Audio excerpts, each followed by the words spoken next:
Lebanon के ऊपर Israel के हमले लगातार जारी हैं। इसराइल की वायुसेना ने आज भी कुछ हवाई हमले किए, कुछ ड्रोन अटैक लेबनान के ऊपर किए, जिसमें 5 लोगों की जान जाने की खबर है। गाजा में भी कुछ लोगों की मौत हुई है, वहां पर भी हमले हुए हैं, उस पर भी बात करेंगे। डोनाल्ड ट्रंप के बस की बात नहीं है कि वो इसराइल को लेबनान पर हमला करने से रोक पाए। ट्रंप बातें तो बड़ी बड़ी कर रहे हैं नेतन्याहू को लेकर कि वो मेरी बहुत इज्जत करते हैं, मेरी बात मानते हैं, मैं उनको समझाऊंगा, वो मान जाएंगे। लेकिन डोनाल्ड ट्रंप की बस की बात है नहीं कि वो नेतन्याहू को लेबनान के ऊपर हमला करने से रोक पाए। इसराइल को कोई रोक सकता है तो वो सिर्फ ईरान है। ईरान स्टेट ऑफ हॉर्मुज बंद करेगा, ईरान इसराइल के ऊपर मिसाइल हमले करेगा, तभी शायद इसराइल अपने हमले बंद कर सकता है, वरना ट्रंप की बस की बात नहीं है कि वो नेतन्याहू को रोक पाए। जैसा कि आपको मालूम ही है कि 2 दिन पहले 18 जून 2026 को अमेरिका और ईरान के बीच समझौते पर सिग्नेचर हुए। दिन में सिग्नेचर हुए थे, लेकिन रात के वक्त में इसराइल ने लेबनान के ऊपर हमला कर दिया। परसों रात से लेकर अब तक लगातार इसराइल के हमले लेबनान के ऊपर जारी हैं। कल 19 जून 2026 को स्विट्जरलैंड के अंदर अमेरिका और ईरान के अधिकारियों की मीटिंग होने वाली थी, लेकिन ईरान ने मीटिंग को कैंसिल कर दिया क्योंकि लेबनान के ऊपर हमले नहीं रुके हैं।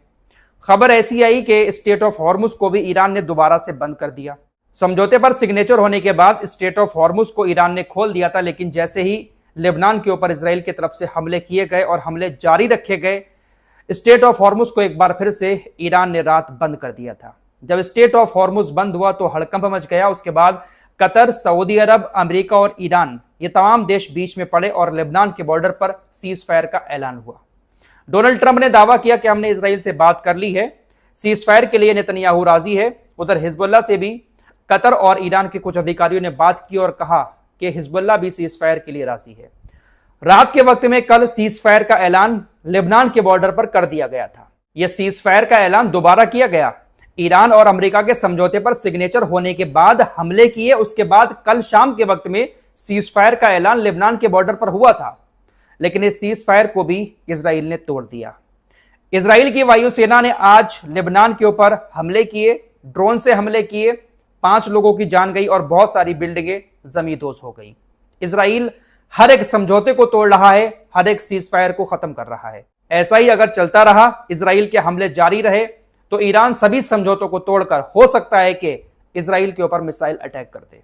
ईरान अभी खामोश है। ईरान सिर्फ डोनाल्ड ट्रंप और अमेरिका के अधिकारियों से ही कह रहा है कि इसराइल को रोक लो। समझौते में आपने शर्त रखी है कि लेबनान के बॉर्डर पर सीज फायर होगा, इसराइल की सेना वापस आएगी, लेकिन इसराइल समझौते की पहले ही शर्त को तोड़ रहा है। अमेरिका के अधिकारियों से ईरान लगातार कह रहा है कि इसराइल को रोको, वरना अंजाम अच्छा नहीं होगा। इसराइल की सेना लेबनान पर तो हमले कर ही रही है, लेकिन गाजा पर भी उसने आज हमले किए हैं। वफा न्यूज एजेंसी के मुताबिक आज सुबह के वक्त में इसराइल की सेना ने गाजा के एक रिहायशी शहर में हवाई हमले किए, एक बिल्डिंग को निशाना बनाया जिसमें 4 लोगों की जान चली गई और बहुत सारे लोग घायल हो गए। बेंजामिन नेतन्याहू की तरफ से अपनी कुर्सी बचाने की हर कोशिश की जाएगी, क्योंकि अक्टूबर के महीने में चुनाव होना है और चुनाव से पहले अगर जंग रुक जाती है तो बेंजामिन नेतन्याहू का बुरा हाल हो जाएगा, कुर्सी भी जाएगी और जेल भी जाना पड़ेगा। इसलिए यह जंग खत्म नहीं होगी दोस्तों। डोनाल्ड ट्रंप चाहे कुछ भी कर ले, लेकिन नेतन्याहू रुकेगा नहीं। इसराइल की सेना हमले जारी रखेगी। पिछले 24 घंटे की बात करें तो एक तरफ सीज फायर का ऐलान भी हो रहा है, समझौते पर सिग्नेचर भी हो रहे हैं, लेकिन पिछले 24 घंटे का आंकड़ा अगर आपको बताऊं, यह सुबह के वक्त का आंकड़ा है। पिछले 24 घंटे में इसराइल की सेना ने लेबनान पर 130 हमले किए हैं। मौतों का आंकड़ा भी लगातार बढ़ता जा रहा है। लेबनान के स्वास्थ्य मंत्रालय के मुताबिक आधी रात से हुए इजरायली हमलों में कम से कम 47 लोगों की मौत हो गई और 97 लोग घायल हो गए, क्योंकि सीमा पार से बमबारी लगातार तेज होती जा रही है। ये आंकड़े कल रात के हैं। आज सुबह के वक्त के जो आंकड़े बता रहा हूं उनमें 5 लोग मारे गए हैं और आधी रात से जो बमबारी हुई उसमें तकरीबन 47 लोग मारे गए हैं। तो लगातार इसराइल लेबनान के बॉर्डर पर हमले किए जा रहा है। डोनाल्ड ट्रंप रोकने की कोशिश तो कर रहा है, लेकिन इसराइल को रोक नहीं पा रहा है।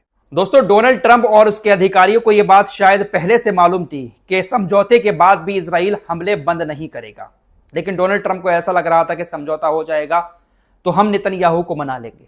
दरअसल अमेरिका की मीडिया ने एक बड़ा दावा किया है कि अमेरिका की इंटेलिजेंस एजेंसी ने व्हाइट हाउस को पहले ही इस बात की जानकारी दे दी थी कि आप ईरान के साथ जो समझौता कर रहे हो उस समझौते को इजराइल नहीं मानेगा। अमेरिकी खुफिया एजेंसियों ने व्हाइट हाउस के अधिकारियों को यह जानकारी पहले ही दे दी थी कि नेतन्याहू इस डील को कमजोर करने की हर कोशिश करेगा। इसके बावजूद भी डोनाल्ड ट्रंप ने ईरान से समझौता किया, क्योंकि ट्रंप को अच्छे से यह समझ आ चुका है कि ईरान को हरा पाना बहुत मुश्किल है। डोनाल्ड ट्रंप नेतन्याहू को लेकर क्या कुछ कह रहे हैं, कल भी मैंने आपको बताया था। एक बार फिर से एक्सियोस की रिपोर्ट आई है। एक्सियोस को इंटरव्यू देते हुए डोनाल्ड ट्रंप ने कहा कि अगर डोनाल्ड ट्रंप ना होते तो इजराइल पूरी तरह बर्बाद हो गया होता। हमारे पास ही हथियार हैं, हमारे पास ही सब कुछ है, हमारे पास ही B-2 बॉम्बर वगैरह हैं। नेतन्याहू के साथ रिश्ते अच्छे हैं, लेकिन हमें उन्हें थोड़ा समझदारी से काम लेने के लिए कहना पड़ता है। पत्रकार ने ट्रंप से पूछा, क्या आप नेतन्याहू को लेबनान पर हमला करने से रोक पाएंगे? ट्रंप ने जवाब दिया, हां, मैं उनको ऐसा करने से रोक सकता हूं क्योंकि वो मेरी बहुत ज्यादा इज्जत करते हैं और मेरा बहुत ज्यादा कहना मानते हैं। कितनी इज्जत कर रहा है नेतन्याहू इनकी और इनका कितना कहना मान रहा है, दुनिया को दिख रहा है। इतना सब कुछ कहने के बाद भी नेतन्याहू के हमले लगातार लेबनान के ऊपर जारी हैं। दोस्तों, जैसा कि मैंने अभी आपको शुरू में बताया कि अक्टूबर के महीने में, अक्टूबर या नवंबर में इजराइल के अंदर चुनाव होना है और इस बार के चुनाव में ऐसा लग रहा है कि नेतन्याहू की सरकार बन नहीं पाएगी, क्योंकि नेतन्याहू की वजह से, जो जंग नेतन्याहू ने छेड़ी है उसकी वजह से इजराइल के यहूदी बहुत ज्यादा परेशान हैं। जब जंग किसी देश में हो रही हो और वो भी इतनी लंबी जंग हो, हर तरफ से हमले हो रहे हो, तो जो आम लोग हैं उनको कितनी परेशानी का सामना करना पड़ता होगा, ये कोई इजराइलियों से पूछे।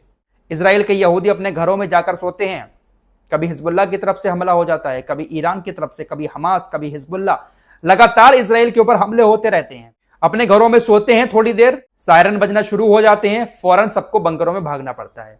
सोचिए इस जिंदगी के बारे में, कितनी बुरी जिंदगी हो गई है इजराइल के आम यहूदियों की। इन्हीं सारी चीजों को देखते हुए मीडिया के जरिए जो सर्वे इजराइल से आ रहे हैं उसमें ऐसा ही लग रहा है कि नेतन्याहू की सरकार दोबारा नहीं बन पाएगी, क्योंकि नेतन्याहू की जो सरकार गठबंधन वाली है उसमें कुछ नेता इतने कट्टरपंथी हैं कि लगातार खतरनाक बयान उनकी तरफ से दिए जा रहे हैं। जैसे स्ट्रोमिच हुआ, वित्त मंत्री है, राष्ट्रीय सुरक्षा मंत्री बेन गबिर, किस तरह के खतरनाक बयान इसकी तरफ से आते हैं। कल इसने कहा कि पूरे लेबनान को तबाह कर दो, पूरे लेबनान को जला दो। इस पर अब्बास अरागची ने पोस्ट करते हुए दुनिया से कहा है कि ये किसी ऐसे वैसे सिरफिरे या नरसंहार करने वाले पागल इंसान की बकवास नहीं है, ये इजरायली सरकार के राष्ट्रीय सुरक्षा मंत्री की एक सार्वजनिक पोस्ट है। तेल अवीव में मौजूद नरसंहार करने वाला और मौत का जुनून रखने वाला यह गुट पूरी मानवता के लिए खतरा है, यह सभी इंसानों के लिए खतरा है। इसकी एकमात्र दिलचस्पी हमेशा युद्ध जारी रखने में है। ऐसा यह गाजा के साथ करता था कि गाजा के तमाम लोगों को मार दिया जाए, सबको लटका दिया जाए। इसका मकसद सिर्फ और सिर्फ ये है कि बस लोगों को मारते रहो, युद्ध करते रहो। इसीलिए ऐसा माना जा रहा है कि इनकी सरकार दोबारा से इजराइल के अंदर बन पाना बहुत मुश्किल है।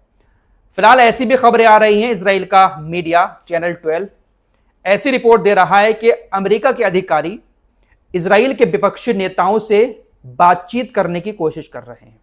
इजराइल के जो विपक्षी नेता हैं उनसे बातचीत की पहल तेज हो गई है अमेरिका के अधिकारी और नेताओं के बीच। अमेरिका के अधिकारियों को भी शायद अब ऐसा लगने लगा है कि ये जो नेता हैं इजराइल की सरकार के इस वक्त के, इनके बस कुछ गिने चुने दिन बचे हैं, ये जाने वाले हैं, इनकी सरकार गिरने वाली है।